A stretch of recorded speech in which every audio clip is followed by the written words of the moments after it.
Story 1. My wife had an affair with my stepfather so she could get the $1 million mansion. Little did she know that it's my mansion. I'm in such a huge mess that I feel so embarrassed to even admit my situation. With embarrassment, I mean core humiliation. Yeah, how else do I say that my wife of 7 years is cheating on me with my stepdad? Yes, my wife fed my mother's husband. I'm 38M. Married for 7 years to Celia, 38F. Our relationship has been very normal with our share of ups and downs. The downs were mostly because my wife felt I was too attached to my mom. Yeah, she called me mama's boy. Now I'm not going to defend it because my mom is no longer alive. She passed away 2 years back. I'm glad that I was able to love her the way she deserved. She has single-handedly raised me and given me the best of everything she could and beyond her means. My mom was a single parent to me until 10 years ago, until she met Andrew. Andrew was a divorce in his early 50s when he married Mom. I don't know what my mom saw in Andrew that she married him after being single for 2 decades. Andrew was non-existent to me when Mom was here. I used to visit her twice a week, but my conversation with Andrew didn't go beyond formal greetings and a smile. I don't know why I was just not able to accept him as a father figure, but I never showed this to Mom. I was happy that she got a companion in her last days of life. And after her demise, there was no question of Andrew's existence in my life. I didn't even meet him after my mom's funeral, though he was still living in my mom's house. He became a matter of concern for me when I found him sitting with my wife with his arms wrapped around hers. It wasn't a friendly or elderly embrace. I didn't like the body language, or rather I should say their chemistry. It was also weird because of our family dynamics. As I mentioned, I was never close to my stepdad and neither was Celia close to him. So seeing such kind of comfort between them was very uncomfortable for me. I was in my car and they were sitting in a roadside cafe. I had left the office early that day to meet one of my old friends. The place where I saw them is far from my house and even my office. I usually don't go to that area. I went to meet my friend, but I was distracted most of the time. My friend kept asking me if something was bothering me. I just said it was just about impending work. How do I tell him what I saw on my way? I went home. I didn't think but confronted Celia that I saw her with Andrew. She turned pale and was lost for words. Then she was like, "Yeah, I met him for lunch." I asked her why all of a sudden. She said she bumped into him and then he offered to have lunch together. The way I was staring at her, she understood that I had seen something which I shouldn't have. She said, "Your stepdad was really upset about losing your mom." I was trying to console him. The poor old man is lonely and has no one to talk to. That's why he held my hands while expressing his grief. You see, I didn't tell her I saw him holding her hands. I saw him wrapping his arms around her, and the way they were talking, it didn't look like he was sad or mourning my mom. They were not laughing, but their body language was flirtatious. I didn't say anything, but I didn't buy her excuse. I decided to sleuth the matter by myself before any further confrontation. Celia is a nail artist at a beauty salon, so she works on weekends and is off on weekdays. It was never a matter of concern between us until recently when Celia used to be too occupied with her work. We were having quite regular fights on this matter, and she was not giving time to our relationship. She was fighting back that I was being needy after my mom's demise. She said that earlier I used to visit my mom twice a week, so Celia's absence didn't bother me so much. She is wrong. I used to visit my mother on weekends and on those when Celia had work. On her off days, I always ensured to return home on time to spend time with her. Previously she used to fight that I was a mama's boy, and now she was saying that I was needy. While all these were still going on, I saw her with my stepdad and that added to my fury. A few weeks later it was Thanksgiving. Yes, I'm talking about the last Thanksgiving which just went, and she insisted that we invite Andrew. I was surprised at her direct suggestion. She said Andrew was living alone and had no one, so as an extended family we should invite him. I told her that she never invited them when my mom was alive, and she was like, "Yeah, because they had each other to celebrate the evening and now that poor old man was alone." Ultimately, I gave in. I actually wanted to see how they behaved in front of me. I won't say they were normal because now that I know the truth, but they didn't do anything which would have caused suspicion if I didn't know the truth. I was silent for most of the time. I was never fond of him, and my suspicions about him made me resent his presence. I felt he also understood that I did not like it. Overall, it was an awkward dinner with both of us eating silently and Celia trying to break the silence with some stupid topic, only to get a fake smile from both of us. It was getting very difficult for me to live with a heavy heart, so I decided to chalk a plan. I thought of checking her phone, but that didn't work because her phone was locked and I didn't want to get into the details of asking for the password and all because she would get alert. So I came up with another plan. I told Celia that I would be going out of town for a couple of days for work purposes. On the supposed day, I left home early and went to my office normally, but before that, I had planted a GPS device in Celia's car and I was tracking it remotely. Just before the afternoon, she drove to Andrew's place. I wanted to catch her red-handed, but I was worried that what if I showed up and they were just sitting and chatting? It would be like making a fool of myself. So I asked my friend Keith for help. I told him about my suspicions and requested him to visit Andrew. It was a very safe plan. I told him to record them if he found them doing anything outrageous. The house lock was password protected and I was just hoping that Andrew didn't change the PIN. Keith was worried that Andrew might suspect him of sneaking into the house. I told him to just say that the front door was open and he was there just to check on him. The main door didn't open in the living area. There was a small passage that led to the living room, so there was no one who would suspect him of unlocking the door. After a lot of convincing, he agreed. He went inside but couldn't find them in the hallway. He then peeped inside the bedroom with his phone camera switched on. He had kept the phone in his shirt pocket with a camera popping out so that they didn't suspect him. He saw that the two were without clothes, cuddling each other.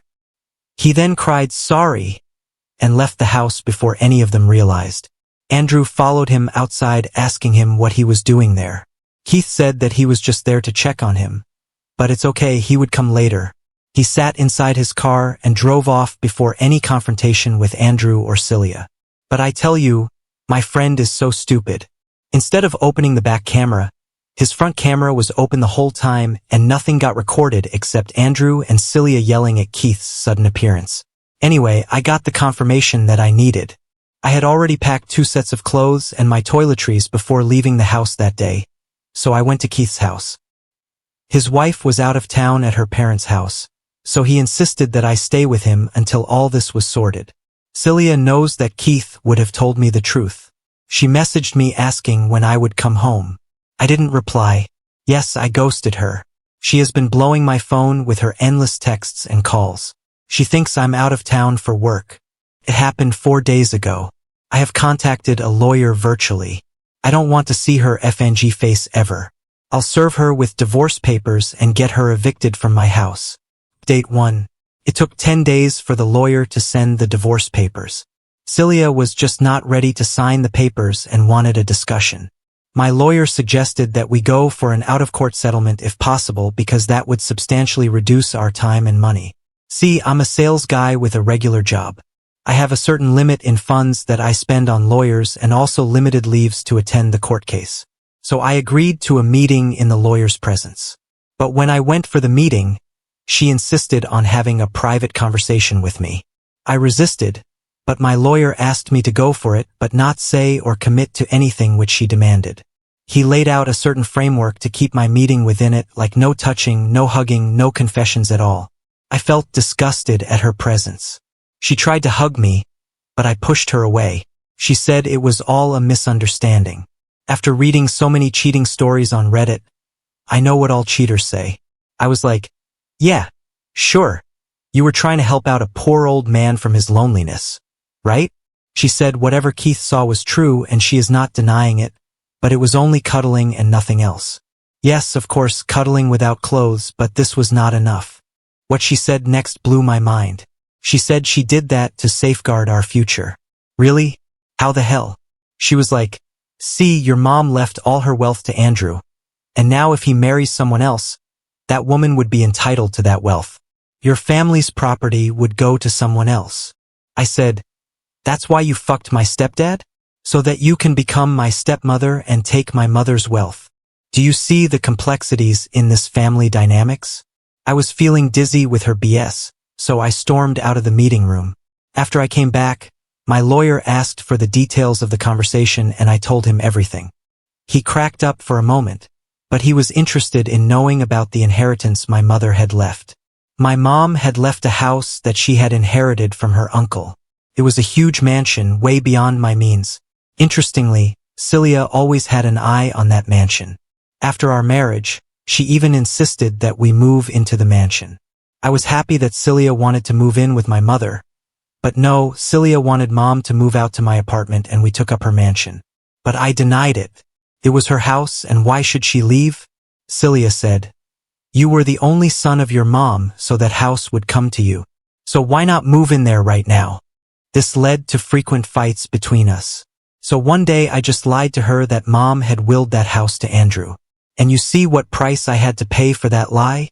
Celia went after my stepdad so that she could have the house. There was one more information that Celia didn't know.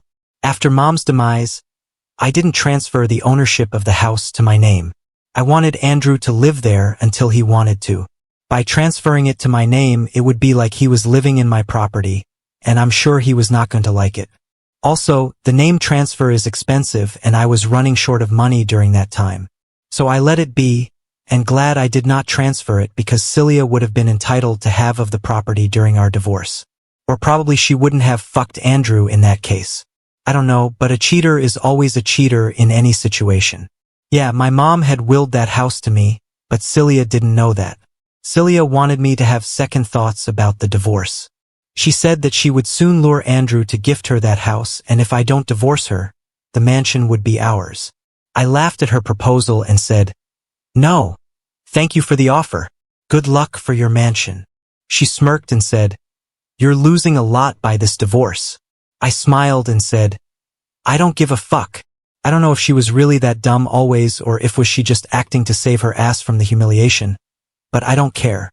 Celia knew that I had no substantial wealth except for the savings in our joint account, which was split and divided between us. I'm feeling so relieved after the divorce was finalized.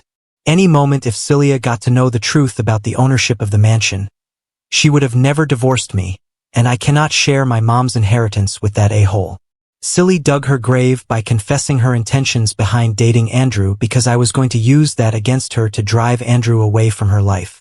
I saw Andrew picking her up from the court and assisting her with all legal matters during our divorce. I was just waiting for the divorce to be over to burst her bubble and then see her reaction. Now that it is done, the next I'm going to do is destroy my love Celia. Update 2. After my divorce was finalized, I texted the details of Celia's confession to Andrew. He was like, "You know that your mom's will this mansion to you?" I said, "Yeah, I have her will, but Celia doesn't know and she is going to ask you to give the mansion to her." I was not doing any good service to him by revealing the truth. I just wanted to burst Celia's bubble. The poor girl was dreaming of having my mom's mansion. Andrew told me that of late, Celia was indirectly asking him regarding his will and who was going to get his inheritance. But he never understood her intentions because he didn't have any wealth to his name. I didn't want to have any bro code with Andrew, so I left the conversation in that note. After a while, I got a call from Celia. Usually, I wouldn't have responded to it, but this time I did because I knew what it was about. She was yelling from the other end, "Why didn't you tell me that your mother had willed the house to your name? I was into this old man's ass quite literally to safeguard your property, and you a-hole destroyed me instead." I was just laughing at her abuses because it was coming out from a place of hurt. I said, "Thank you so much and good luck with your fucking game." I hung up the call and blocked her. A few days later, she called me again from an unknown number, maybe from her friends or colleagues. She told me that Andrew had broken up with her. Somehow he got to know that she was with him just for the inheritance, and now when the truth came out, he dumped her. He called her a greedy a-hole. She was abusing him and said she was trying to help him cope with the loneliness. Yet he turned against her. I don't know why she was still trying to pose herself as a pious woman when her truth had already come out. I sarcastically replied that yes, you have fucked everyone selflessly and only for the other's good. You have no underlying intention. She said she was with Andrew for my sake so that she could get the mansion for me, and now she is saying that she was trying to help Andrew cope with the loss and loneliness. Wow, such a pure soul she was. She didn't give up there. She tried all means to contact/attack me, pleading with me, and sometimes gaslighting me to get back together. She showed up at my house, my office, and even at some of the regular public places I went. Yeah, it's so unbelievable that she showed up at my gym and tried to corner me to speak to her. It was a hell lot of a nightmare, but I ignored her as if she was just a stranger to me. Technically, she was a stranger because our divorce was over. Update 3. I thought that this saga was over, but my past popped out as soon as I changed the ownership of the mansion to my name. God knows what was her obsession with the house. I mean, yeah, it's understandable who would not want a $1 million mansion to their name, but I don't know how long it would take for her to accept the reality. After 6 months of my divorce, I decided to transfer the mansion to my name. As I wrote earlier, I wasn't doing it until then because I didn't have enough savings to spare for that ownership transfer. Now that I was divorced and my expenses were reduced substantially, I was able to save up the transfer amount in 4 to 5 months. Before applying for the transfer, I informed Andrew about it. He was anyway not living in that house anymore after I got to know about his affair with Celia. I didn't ask him to vacate, though, but he responded that he would take away his remaining belongings from the house, and he did that.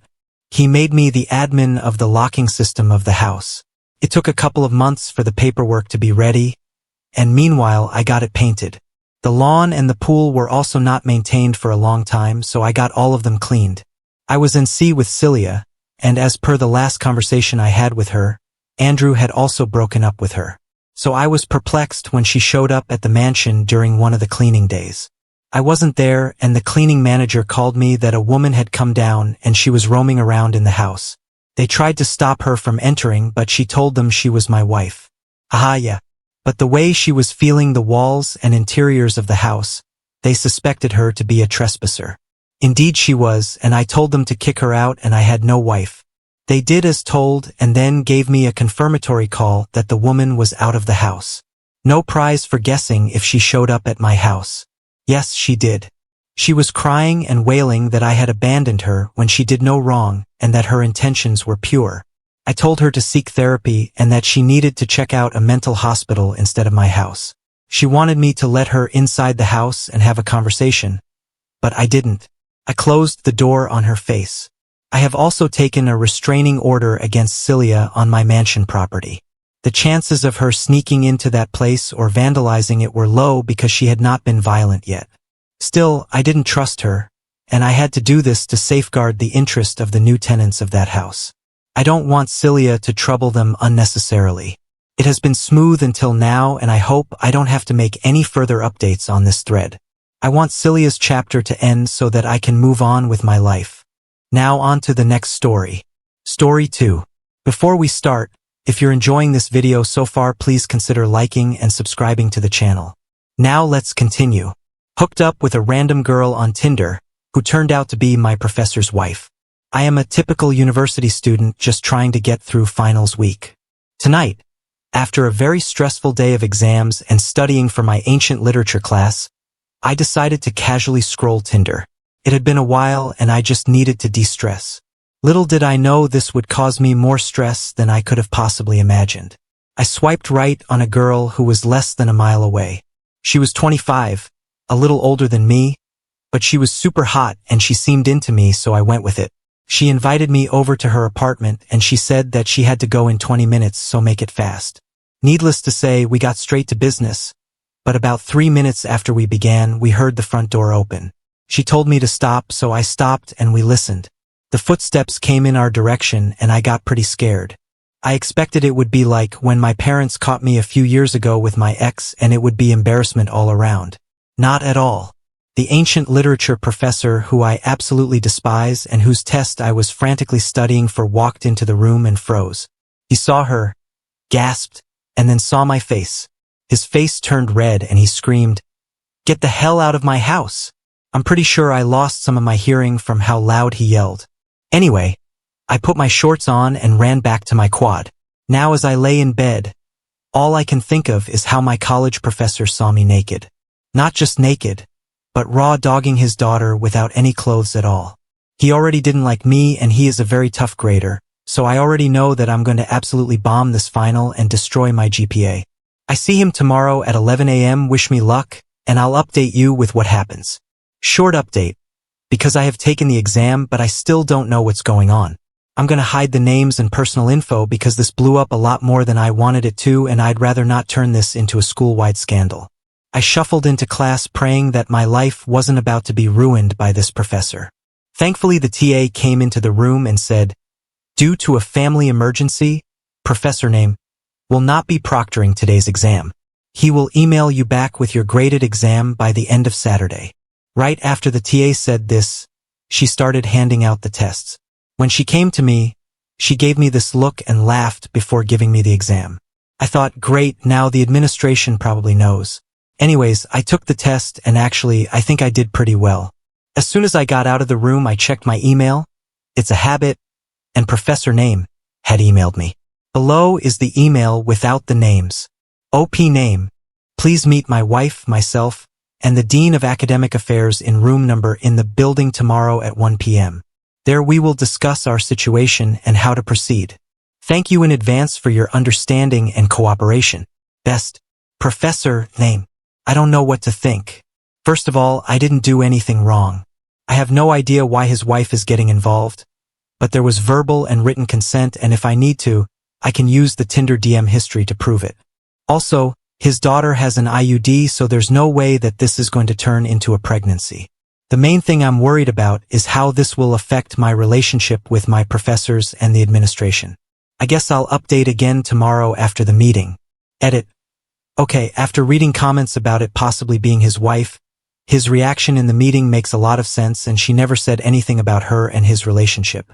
However, I still very much hope that's not what happened, and I just terrified him at the thought of being his future son-in-law. Update 1. You guys wanted an update, so here it is. Over the last couple hours, I've gone from being terrified of possibly getting sued to possibly becoming a school legend. Unfortunately, a few of my friends found my Reddit post, and because of the class name and my professor being absent, they know exactly what happened. Anyways, here's the update. Right after making the last post, I got an email saying that the meeting had been changed. Everyone involved was supposed to meet a little later in a noise-proof room because they didn't want anyone else to hear or get involved. Anyways, we met at around 2:30, and the professor and the Dean of Academic Affairs sat across from me. Like many of you predicted, his wife, the person who I now know was the daughter that I hooked up with, walked in with a ring. This time, luckily, she and the professor didn't try to make any claims like assault or malicious intent. Surprisingly, the meeting was pretty quiet and simple. 1. 2 other professors would evaluate the class exams instead of Professor Name to ensure fairness. 2. Under the student handbook, the professor, if they have an issue with a student, is required to submit all of my previous exam/class materials to the administration for evaluation. 3. Probably obvious, but the scheduling office will put me into another professor's class next semester. I know that the meeting went as well as it could, but my situation is far from perfect because my friends found the posts and have told a large portion of our friend group. Damn casual Tinder hookups. Now on to the next story. Story 3. You won't believe this. My grandma dropped a bomb, but it was like she was speaking in code. After they scooped up my super talented bro, my parents ghosted this place because apparently I was the dumb one they didn't want around. I'm here all on my own now, and it's like a ghost town. Can you even fathom it? Did my folks just straight up ditch me? My grandma, on the other hand, showered me with crazy love, mouth-watering grub, and the warmest, fuzziest smiles you could ever imagine. I discovered the true joy of being embraced for who I am. Then, after enjoying more than 2 decades of freedom, my parents suddenly reappeared in my life. They showed up after witnessing my success as a respected media researcher. But there was something sinister in their intentions, and they came at me with a sinister grin. I could feel a seething rage building up inside me as I watched their desperate actions, realizing they had brought this upon themselves. Seeing them with those wicked smiles, spewing insincere praises like, "You're incredible," or hysterically ranting about a daughter's duty to assist her parents was so nauseating that it left me speechless. My emotions boiled over, and my thoughts sharpened to a point. These individuals hadn't changed one bit. They think their values are the only ones that matter, using them to excuse excluding others and justifying all sorts of tyranny without care for the people they harm. It's laughable, really. Now they come to me solely because they need something. Well, I won't hold back any longer. I've been forging my own path in life, and I can't consider those who neglected me my whole life as a family anymore. I feel no connection to them whatsoever. The moment had arrived to finally speak my mind to my parents. I disown any claim to their inheritance and officially declare our estrangement. I am Sarah, a 28-year-old researcher. Ever since I was a child, I adored playing outdoors, sprinting through mud puddles, and digging in sand pits until I was completely covered in dirt. It all started when my science teacher began discussing microorganisms. The concept of something that you can't see but is still there totally blew my mind. Even though these things were invisible to our naked eyes, they each had these crazy different looks under a microscope. I was obsessed with uncovering things I'd never seen before, so I begged my parents to buy me a picture book from the store. But guess what? That still didn't cut it. We didn't have a microscope at home, and I couldn't always use one at school. Can you believe the level of disappointment I felt? My teacher started telling us about these incredible microorganisms, like how they chow down on fallen leaves and make their homes in mud. Since leaves and mud were everywhere, I couldn't resist investigating.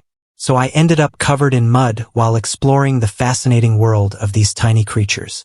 Sarah, why do you always mess up your clothes? My mom would say. How many times do I have to remind you? Every time I returned home with my clothes all messed up, my mother would give me a piece of her mind. But you see, I tended to forget about her warnings when I was out playing, especially since she wanted me to embrace more traditionally feminine activities. She'd insist, "You're a girl, so put on a dress. Playing outside is just not something girls should be doing." Despite the fact that I love the complete opposite kind of play, that's how I ended up getting scolded by her quite often. My habit of getting completely engrossed in things to the point where I'd forget everything else caused issues at school too.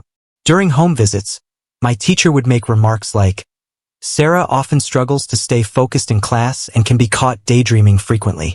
She gets distracted easily and loses her concentration." My mom would give an awkward smile, apologize on my behalf, and then gently say to me, "Let's work hard and study, dear." But as soon as the teacher left, she would grab my arm and unleash a high-pitched tirade. Couldn't help it. I found classes incredibly dull. The lectures were often a confusing jumble, with teachers spewing out information without any rhyme or reason. Just sitting there and listening became mind-numbing, and my thoughts would inevitably drift to more captivating topics. That's how it felt, and it's why my test scores were all over the place. I aced some tests with near-perfect scores while struggling to get even in the 20s on others. My inconsistency made my report card look like a roller coaster ride. At school, the teachers would encourage having interests, even if it meant putting varying levels of effort into them, rather than having no interest at all. But for my parents, having even one subject with less than stellar grades was absolutely unacceptable. They would toss my report card aside in utter disgust, muttering, "A fool has no place in this house." My parents were perpetually bragging about their own achievements.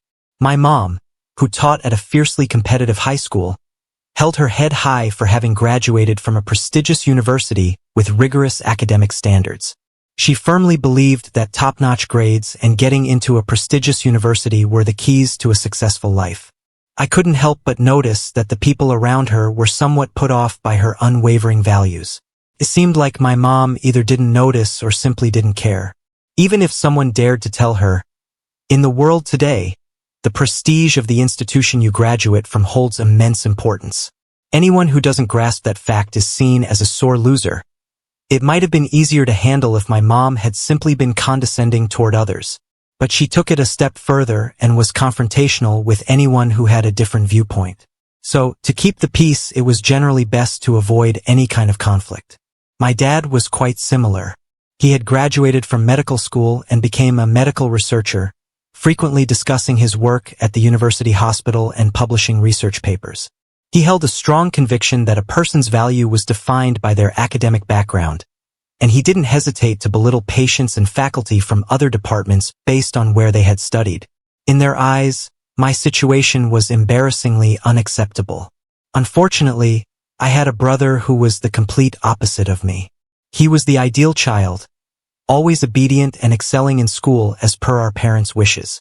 He enjoyed luxurious, nutrition-focused meals and high-quality clothing as rewards for his achievements. I was the complete opposite. My meals often consisted of leftovers from what my brother and parents had eaten. My clothes were either too small or hand-me-downs from my brother. When I began favoring outdoor activities over indoor ones, the chances of receiving new clothes dwindled significantly. Our parents treated my brother and me differently based on their values. However, I still loved my brother, and he was always kind to me. My brother had a mountain of workbooks and was always stuck at his study desk, as per our parents' demands. However, he still found the time to assist me with my homework and would even share his snacks, knowing that I didn't get any special treats. Both of us silently understood that going against our parents' wishes wasn't the smartest move. The lowest point came when I was 9 years old. With my parents consumed by their own work and my brother's education, they gradually started treating me as if I were completely invisible. My parents simply told me to fend for myself and stopped including me in the meals they prepared for themselves and my brother. They would lock me in my room, claiming it was for doing homework, and only let me out when my brother went to take a bath.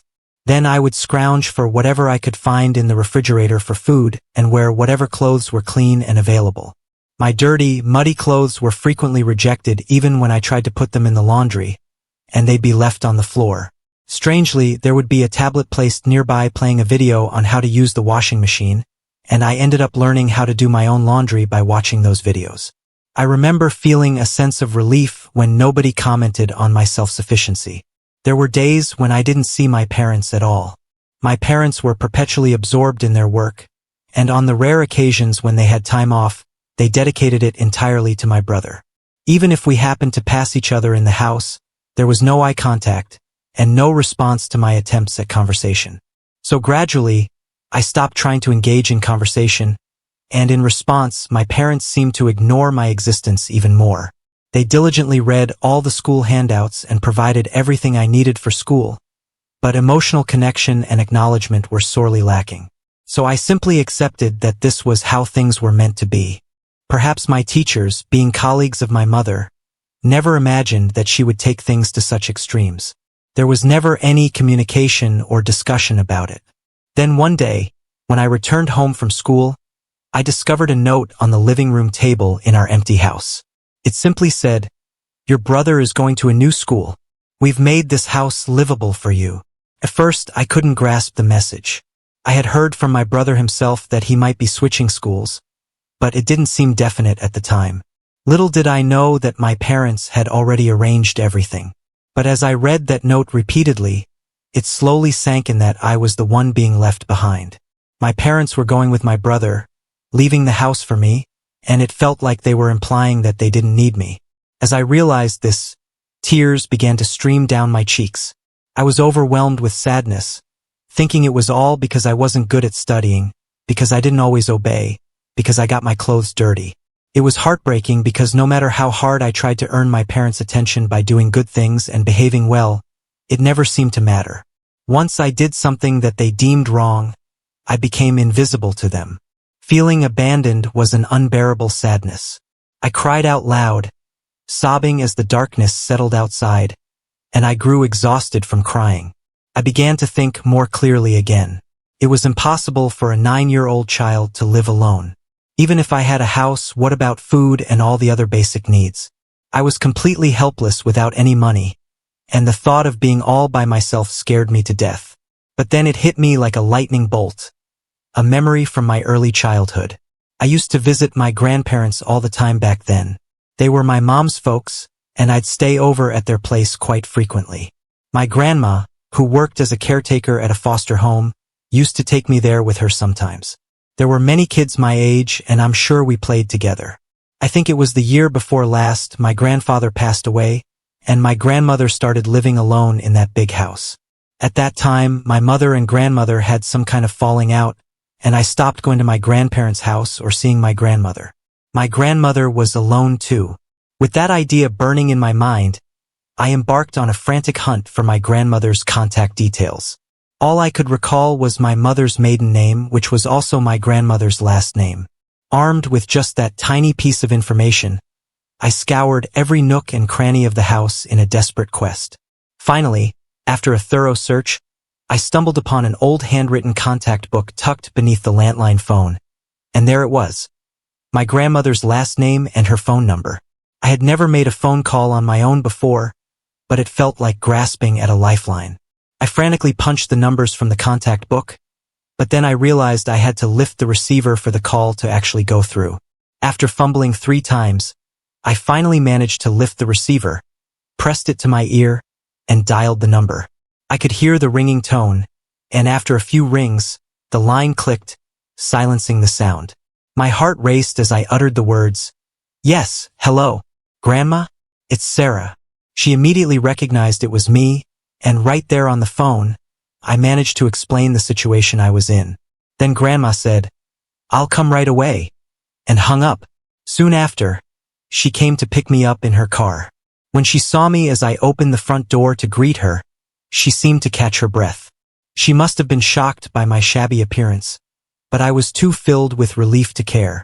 There she was, the kind grandmother I remembered, right in front of me. I was so happy I just threw myself into her arms.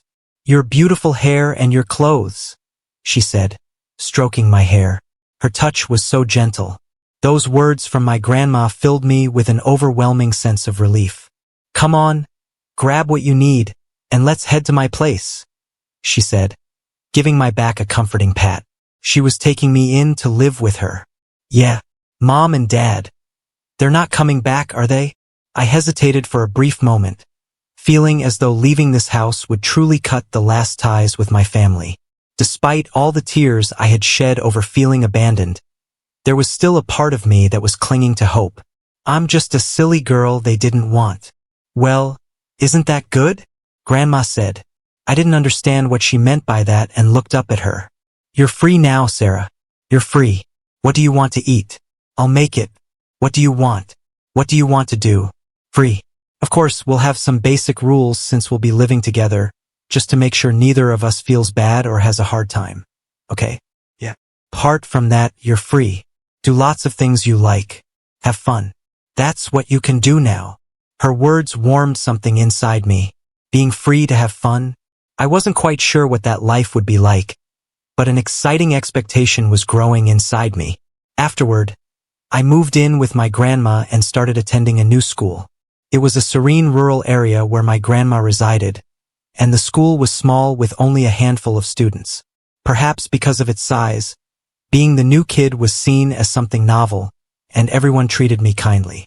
The teachers were attentive to each student, and I no longer faced the scoldings I had endured. "Sarah, you have things you like. That's great. Research the things you're interested in. There should be books in the library.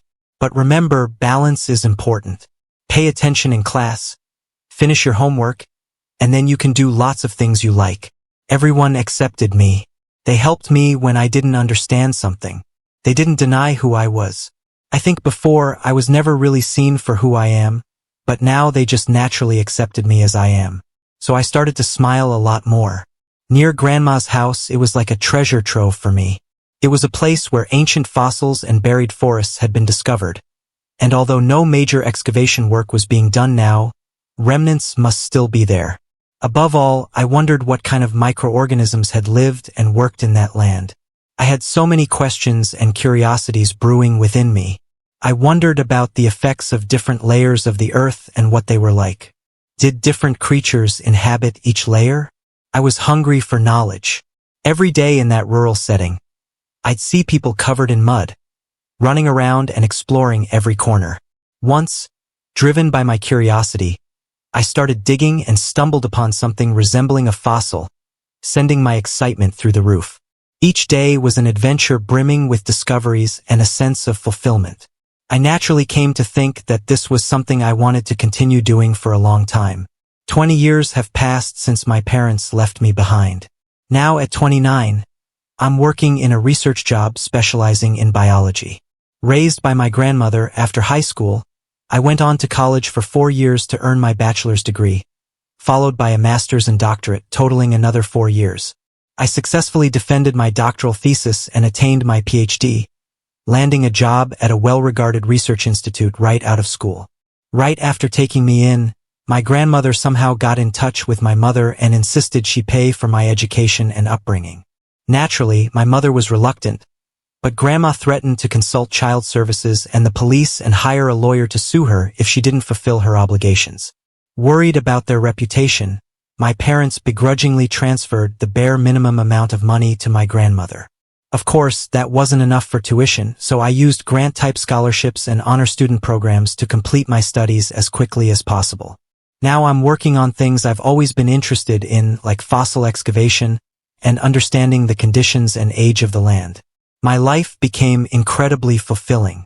Despite the reputation of research institutes for their demanding hours, often exceeding 100 hours a month, I didn't distinguish between working hours and overtime.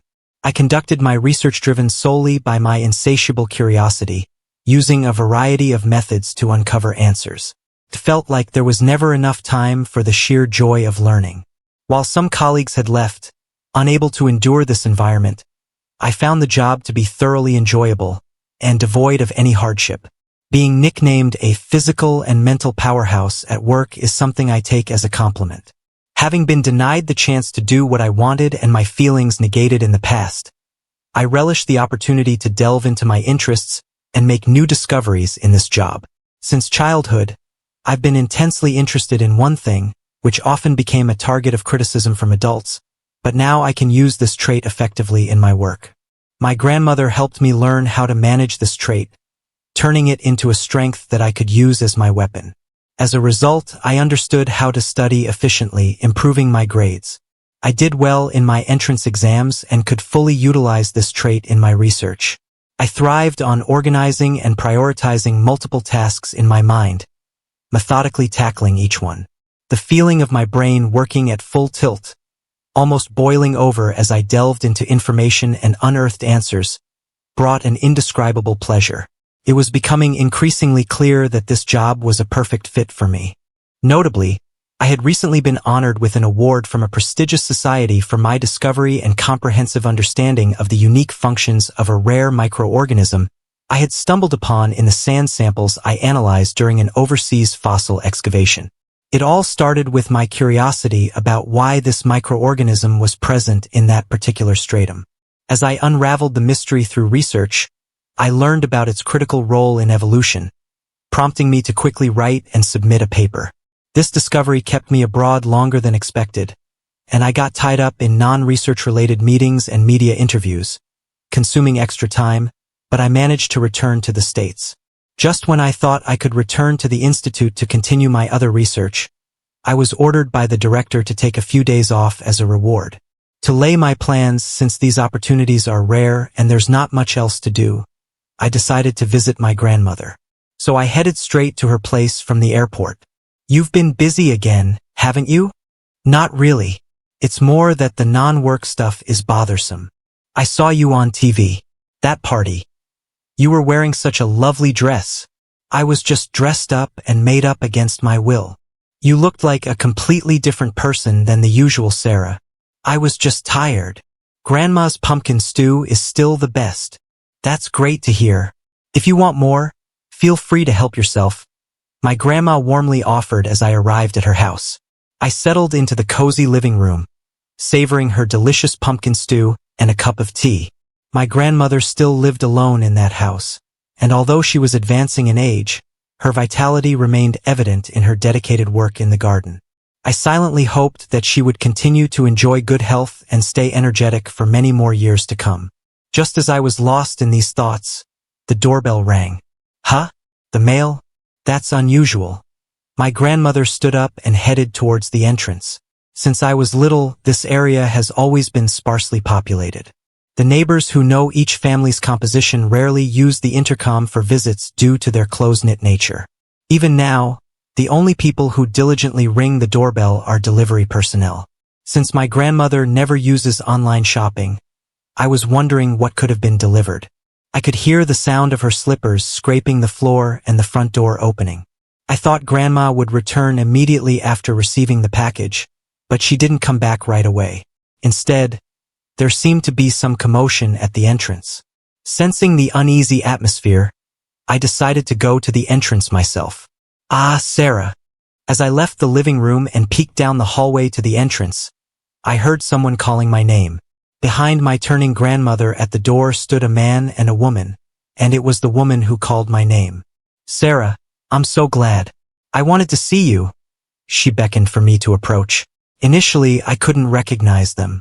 After all, it had been 20 long years since I had last seen them.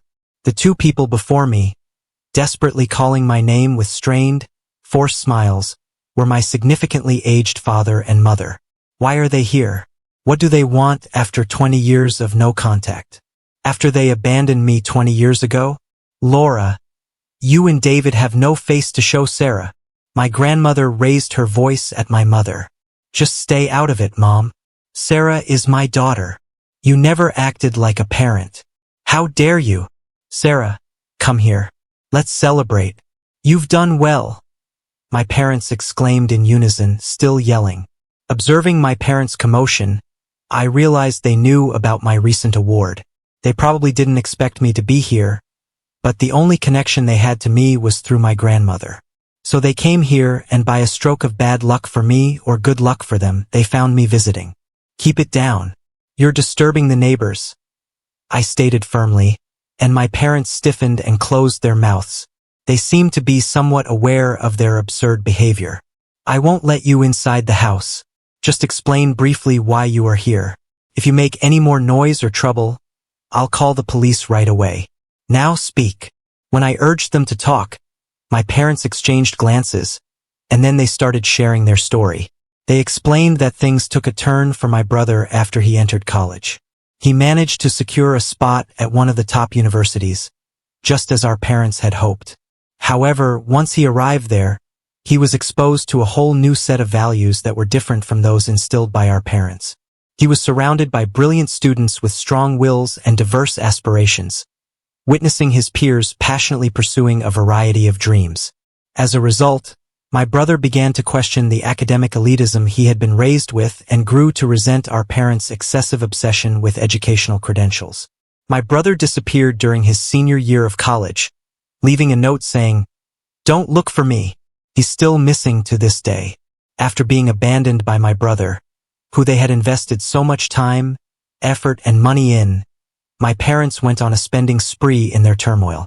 To me, it made no sense. Maybe they were trying to fill the void of loneliness with other things.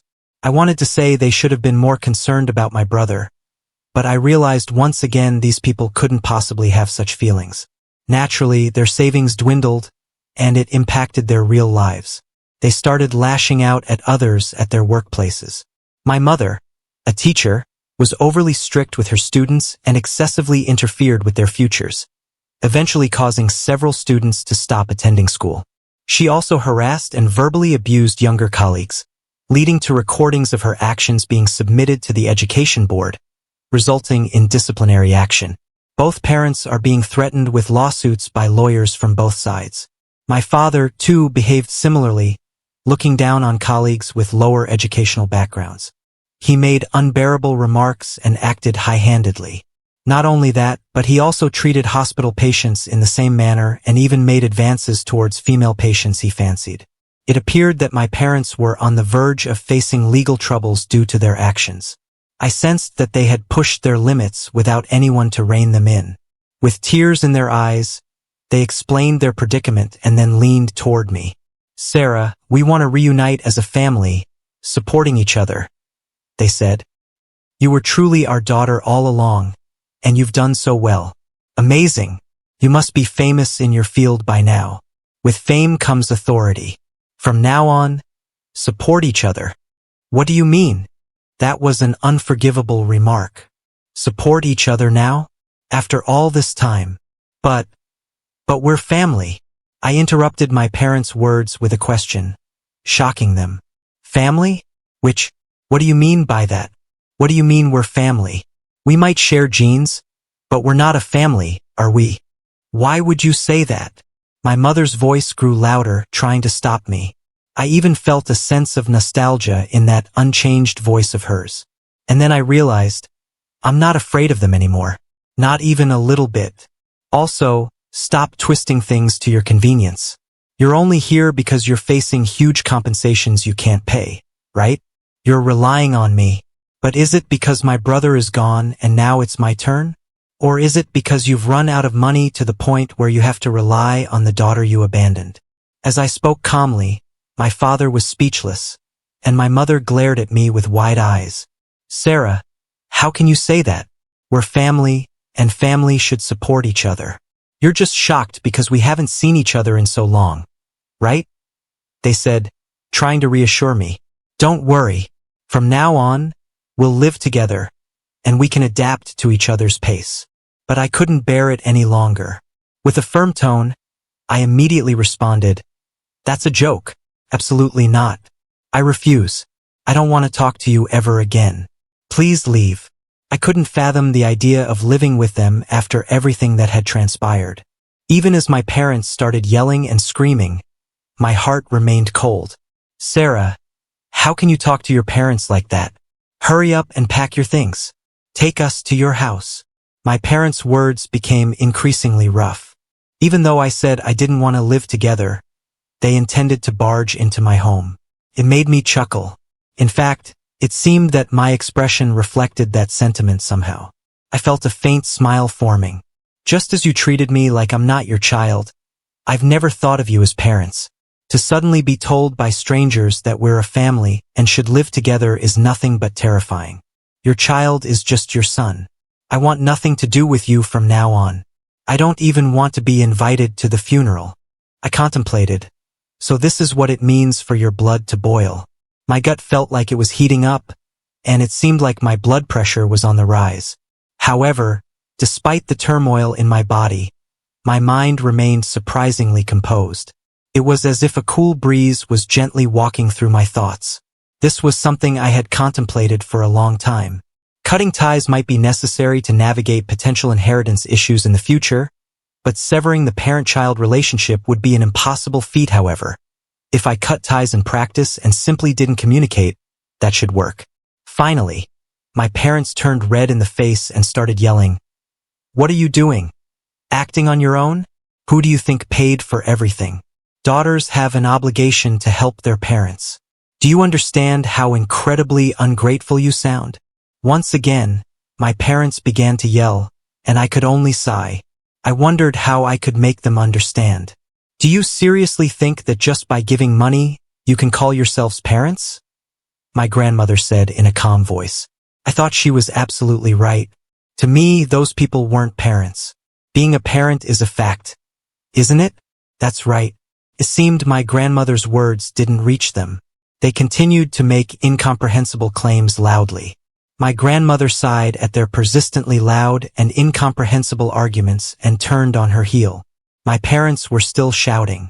At that moment, as someone heard a police siren getting louder and louder, I wondered if there had been an accident. But the car stopped in front of my grandmother's house. Police officers got out of the car, and there was a crowd of people around the patrol car. Even in the peaceful rural setting, if a heated argument like this erupted, the neighbors would soon take notice. It appeared that someone had called the police, mistaking it for a more serious incident. Despite the countryside setting, my parents appeared thoroughly flustered when the police arrived. They wore forced, overly friendly smiles and stuttered in their responses. I calmly explained to the police that my parents had left me behind, taking only my older brother, and that this was the first time I had seen them in 20 years. They said they want to live together. The people around us started to murmur. My parents glared at me, but their response seemed to make the situation more believable. The police officers kept my parents away, and in the meantime we closed the front door and locked all the doors. As expected, my parents didn't come to the house afterward. I heard from the neighbors that my seemingly nice parents had a conversation with the police for a while, and then they left as if nothing had happened. After that, several days passed, but there was no sign of my parents. It seems that even the neighbors are keeping an eye out, but it seems that the two of them haven't come near this area. Could it be that they just came to visit me as a last resort? I had to return home before the vacation ended, and I had relaxed a little when a visitor came to my grandmother's house again.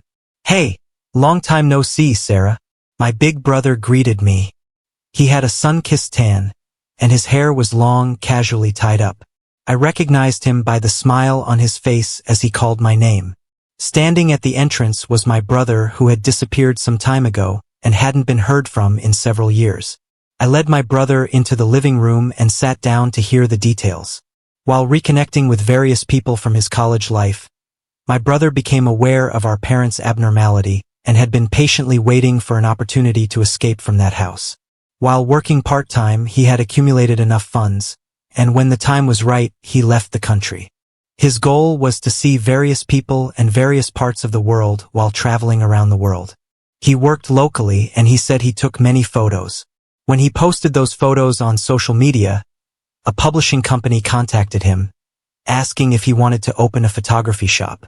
He accepted the offer in exchange for them providing him with photography jobs. That's why he had returned to the States after several years. When I was in Rome, I happened to see you on the news, Sarah. "Oh, from when I won the award?" "Yep, you got it. You talked about Grandma in that interview, remember?" My return to the States was driven by a desire to see Grandma, but there was another reason. "Sarah, I wanted to find you," my brother declared. His cheerful laughter suddenly gave way to a serious, straightened posture as he looked me in the eyes. "Sarah, I'm truly sorry for everything that happened in the past. You know, why are you saying this all of a sudden?" "It's not sudden. I've been wanting to apologize to you every time I saw you." My brother wasn't smiling at all. I didn't really think much about it back then. When we were living together in that house, we didn't have meals together, and on holidays I was the only one our parents would take out. Even though there was an obvious difference in the clothes we wore, I didn't find it strange. I was just focused on my studies, and during that time, I thought we were just normal siblings who played together, he said, furrowing his brows and clenching his hands on his knees, shaking his head. When I mentioned having a sister to the people in my college seminar, sharing stories from our past, their reactions were a mix of surprise and shock. "It was at that moment that I fully grasped that you had every right to resent me," my brother admitted. "I should have gone to apologize right after I left home. I shouldn't have put it off until now. I'm deeply sorry for leading a carefree life while you were enduring so much hardship." He lowered his gaze. "I truly should have gone to apologize as soon as I left home, but I'm sorry I put it off until now. I'm sorry that I thought it was normal for you to live a normal life when you were going through such a hard time." His heartfelt apology made me consider resenting my brother for the first time. However, I couldn't summon any negative feelings towards him and didn't harbor thoughts like, "Why only me?" or "Why just my brother?" At that time, I was preoccupied with our parents to the point where those thoughts rarely crossed my mind. "I'm not angry, and I don't resent you. Back then, you were the only one who really talked to me," I said, and my brother's face contorted in a pained expression upon hearing these words. As tears welled up in my brother's eyes, our grandmother approached with oven mitts on her hands, holding a plate. "Would you both like to have some candied sweet potatoes?" It was my grandmother's homemade candied sweet potatoes, made from the ones she had harvested from her garden and prepared since yesterday. Knowing this, I couldn't help but smile at my grandmother's deliberate attempt to recreate the atmosphere of the past, as if we had returned to those days. "Wow, this really takes me back.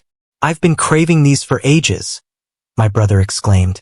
"Yeah, Grandma's candied sweet potatoes are just the best, aren't they? I adored them when I was a kid." "I know," I replied. "Please help yourself to as many as you'd like. Let's savor them together." We sat across from each other at the table, sharing the same dish after such a long time. It was a heartwarming moment of connection. Just that simple act brought tears to our eyes. Despite the slightly salty taste, it was a precious moment. Afterward, I learned that our parents had to bear a significant amount of compensation and had further scandals that made headlines, ultimately losing their jobs. Currently, they seem to be living a modest life, working alongside people they once looked down upon due to their lower educational backgrounds. They had to humble themselves before younger supervisors with only high school diplomas. It must have been a humiliating experience, but I believed it was a necessary lesson for them. My brother and I, who had been separated for 20 years, began to frequently communicate, share meals, and visit our grandmother's house together. I was truly happy to spend time with my brother as I was truly happy to spend time with my brother as a family, grateful for the moments we shared with our grandmother. My brother and I felt content in both my personal and public life. We have reached the end. If you enjoyed this video, please be sure to like and subscribe to the channel for more videos like this, and give us your thoughts about the stories in the comments section. Thank you and see you in the next video.